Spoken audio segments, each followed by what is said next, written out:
Isang pinagpalang araw sa ating lahat. So, ngayong araw is August 7, 2024.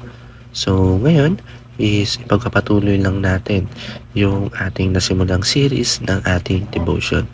So, bago natin simulan yung series ng ating devotion, is muli muna nating balikan yung naging series natin last time para dun sa mga bago lang na tagapanood at tagapakinig ng ating devotion. So, yung series na talakay natin last time is Essential of the Historic Faith. So, Essential of the Historic Faith, yung inaaral natin dito sa ating devotion, yung Word of God o yung mga nakasaad sa Bible, is part yan ng historic ng pananampalataya. So, ano nga ba yung essence mula nung pinanganak si Jesus Christ? Yung taon-taon siya na may tinubos sa kasalanan, kahit yung mga kay Moises, kay Joshua, basta yung mga kwento na inaaral natin. Ano nga ba yung...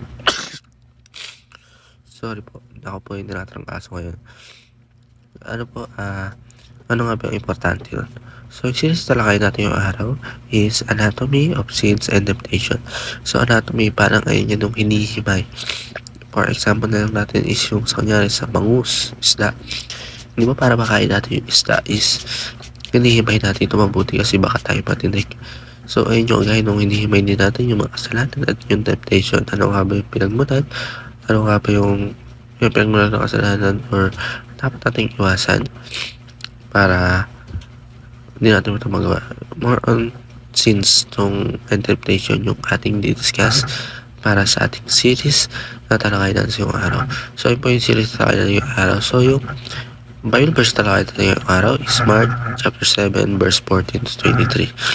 So, sabi dito, for whom within one of heart man come evil truths, sexual immorality, theft, murder, adultery, coveting, wickedness, oaths, sensuality, envy, slander, pride, foolish, all evil things one within healthy person. So, sa Tagalog, sapagkat mula sa loob ng puso ng tao katumbas ng masamang pag-isipan, pakikilapit, pagnanakaw, paslang, ayan ba? So, ayun yung parang discuss dito is yung iba't ibang maling gawain o yung mga kasalanan. Pero, itong mga sinat, iba, ang lahat ng masamang bagay na ito ay loob na mula sa ating pagkamaruming tao. So, nagmula ito sa pagkamaruming tao na ito, hindi ito nagmula sa kapitbahay natin. Hindi ito nagmula, hindi ito nagmula sa Diyos. Sa atin to, and inudyukan tayo ng mga demonyo. So, paano ba kayo ating talakaya tayo duwa ko sa ating unang katuruan? The heart is megafactory of sin. So, yung puso natin is yung parang nagpo-produce na mga kasalanan. So, yung isip natin yung utak natin, nag-iisip ng gawin yun. Siyempre, mula sa puso din yun yung parang kalooban mo ba na gawin yun? Kalooban mo ba na ano yun? Yung puso mo na Kristo, di ba gagawin yun? So, number 2, we cannot believe others for our own sins. Sabi ko, di ba? Mula ito sa kaparumihan ng tao.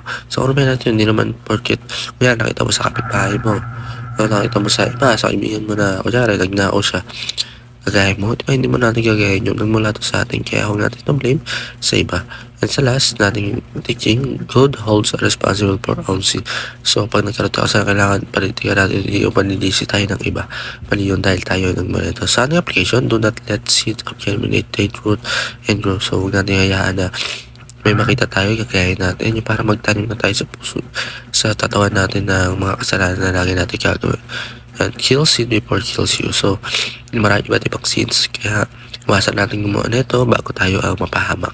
Sa last, depend on the power of the Holy Spirit. So, pag may gawa tayo, lagi natin isipin yung Holy Spirit, si Panginoon sa Kristo rin, para hindi tayo mga kasalanan. Ino mo para sa akin, para may minagtulad tayo sa pakinig at manood. God bless to all.